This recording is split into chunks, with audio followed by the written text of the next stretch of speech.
Hello, Aries, and welcome to Bohemian Path Tarot. I'm Jen, and I am doing a year ahead tarot reading for you. I have to admit that Mercury retrograde got the best of us, and I had already done a reading for you previously, but my mic didn't work. And so I have no sound for that reading. So I took a little break. I took a little time out and now I'm starting again. So, for whatever reason, maybe that message wasn't for you. But we'll see. I'm going to go ahead and focus on your energies, focus on what's ahead for you in the new year. And I'm going to shuffle and I'll meet you on the other side of the shuffle.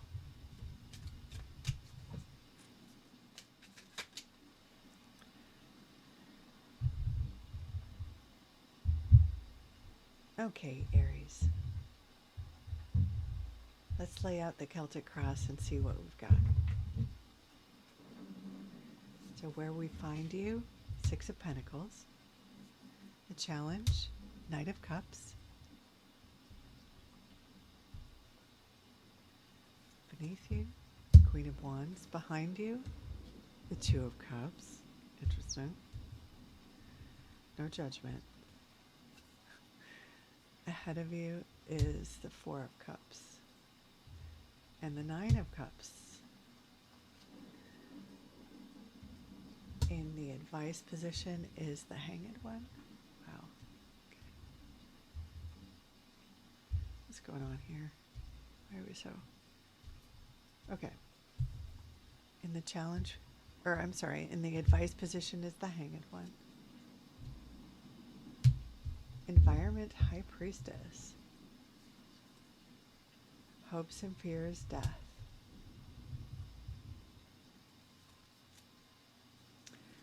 And in the final position, the Page of Cups. Well, that is a lot of cups, dear Aries. That is a lot of cups. And I will say, from the spread I did previously for you, the Queen of Wands also made an appearance there.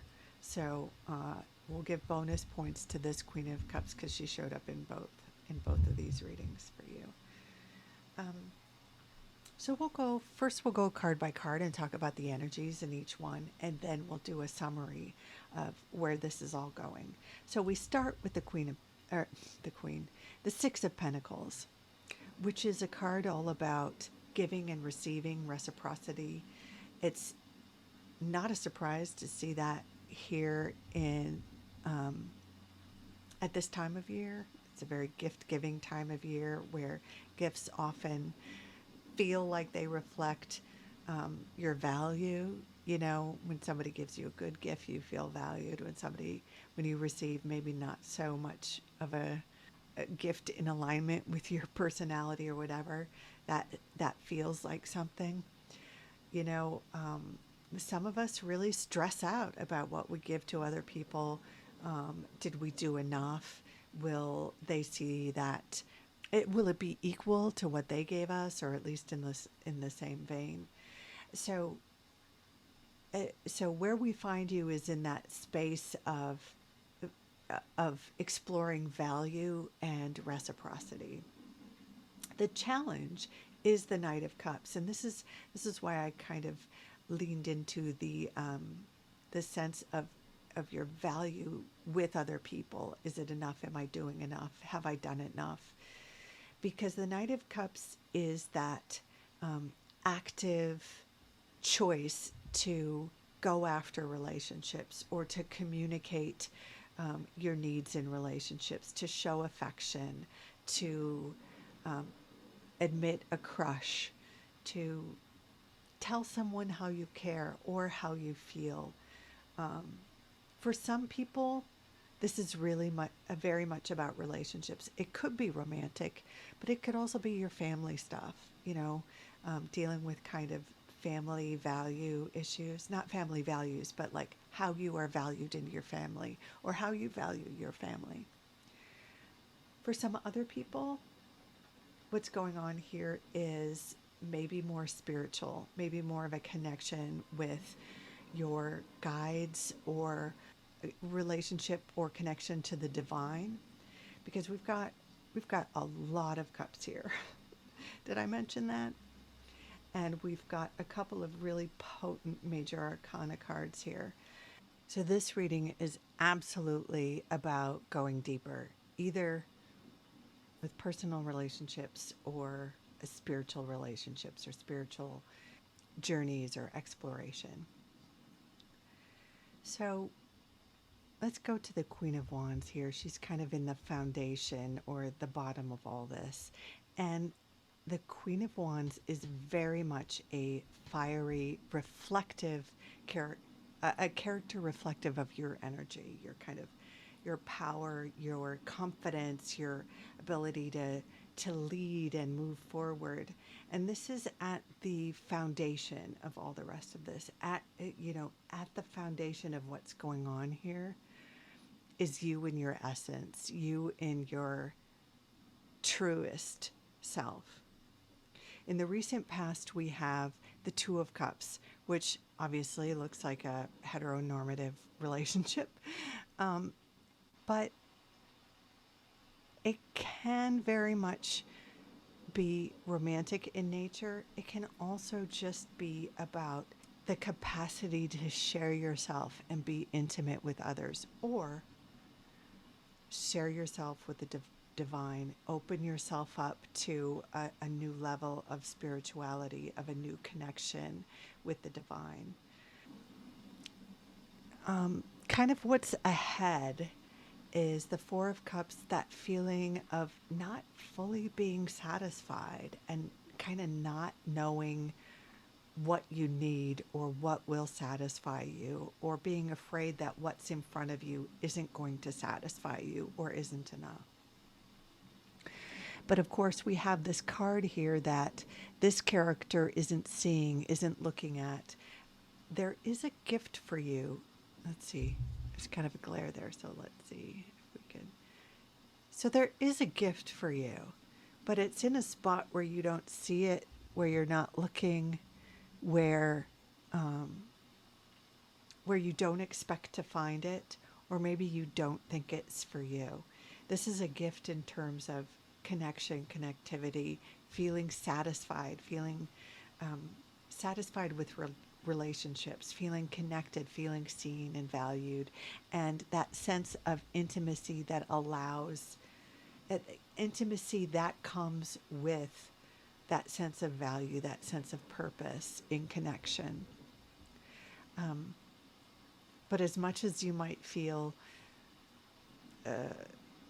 what you have is not enough, or what you have is not going to be enough, there is a gift for you.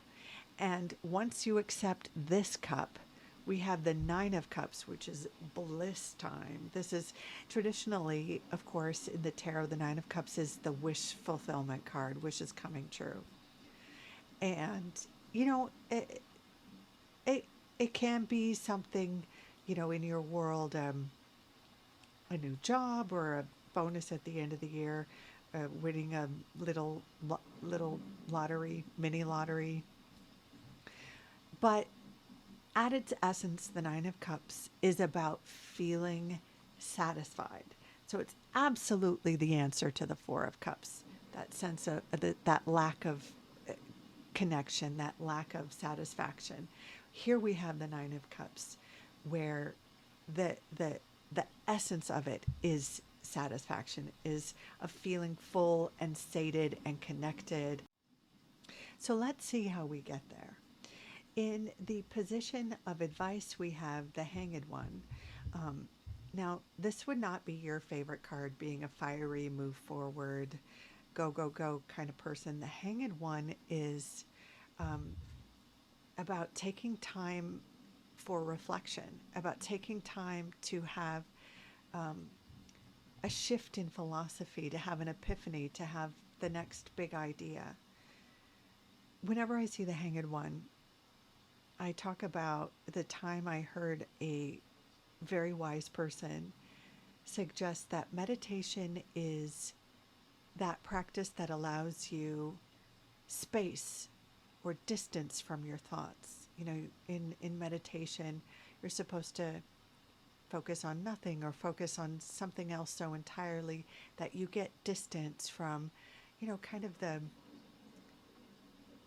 broken record that plays in your head. You know, those thoughts that we have that are kind of on autopilot, or those ideas about ourselves or ideas about our place in the world that are just running and running and running. Well, meditation can let us get just enough space from those automatic messages that allow us to review them and determine if they really reflect who we are, if they really reflect our values, if they really reflect who we want to be in the world. So with a new awareness can come a new level of satisfaction, a new capacity for connecting, for sharing yourself and connecting with others that brings more satisfaction. So it is a bit in contrast with this kind of go, go, go energy. But once this epiphany or this kind of philosophy shift happens, then it's go time. Then it's a whole new world. Then it's a whole new ball game, as it were. Now, right above the Hanged One in the kind of environment is the High Priestess, which is why I suggested for some of you this isn't about romantic relationships. This is about spiritual relationships, or a new connection to your intuition or your own, an evolution of your wisdom. These are connected in that way that she is about, you know, and I'm just using old-fashioned pronouns, but this character experiences a revelation of secrets that kind of initiates her to a new level or a new place. That sounds really woo-woo, but it's about having a new understanding. It totally makes sense that after, you know, this revelation or this epiphany here, there's this new understanding of yourself, of your place in the world. Then in the hopes and the fears category, we have death. And I'm sure you know by now, death isn't about a literal physical death. It's about transformation. It's about having that complete epiphany that requires you to change, that requires you to evolve. A secret is revealed or a secret wisdom is revealed that means you cannot be the same anymore. You're just, there has to be a transformation. Finally, we have the Page of Cups, which is, for me, I interpret pages as an information gathering phase where you're exploring, learning more about your emotions or spiritual life, spiritual gifts, spiritual connectivity. It's kind of that phase where you're a student and learning from others, learning from books, or maybe even mentors, or maybe even through the experience of testing your connections or testing knowledge. So for those of you for whom this is kind of a spiritual journey, this could be the kind of thing where you start reading tarot cards, or you get your next level in Reiki, or something along those lines where you actually have an education inspired by this epiphany and this change, this need, this understanding that change needs to happen, and this transformation. So let's just review and look at both paths, both the relationship path and the spirituality path. And maybe for some of you, it's both things, right? But so in the beginning, we start here with this kind of sense of who values who, reciprocity. Am I doing enough? Have I been enough? Have I shared enough? Am I valued enough? Am I enough? How do I take action towards strengthening those connections that ensure my sense of value and purpose? We have the foundation card of being a fiery, passionate go-getter, but maybe needing to slow down to connect to others, or slow down to connect to your spiritual side. There's the sort of concern or the focus on that which isn't fulfilling you, that is going to be transformed once you accept this gift, which is likely to be knowledge or a revelation and or an epiphany. For relationships, this could be the kind of thing where maybe you're in a relationship that has just been kind of limping along, and something comes along, or a secret is revealed, or something transforms that allows the acceptance of greater connection, or allows you to move on to a place where you can find greater connection, greater fulfillment, greater satisfaction. But once this transformation happens, once this epiphany that leads to greater wisdom and transformation, there is satisfaction and there is excitement about exploring more and learning more about this new capacity for connection, whether with relationships or your own spirituality, or both. Wow, Aries. I hope that gives you some comfort. I hope that gives you some clarity, maybe some options, or a way to understand what's coming up in the new year, so you don't freak out when you're having this kind of moment of or this phase of a lack of fulfillment, this phase where you're waiting for an epiphany.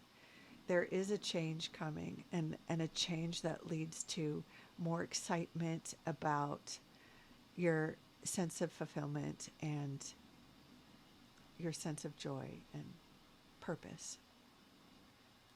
I wish you all the best. Thank you so much for dropping by, Aries. And until next time, take good care. Happy New Year.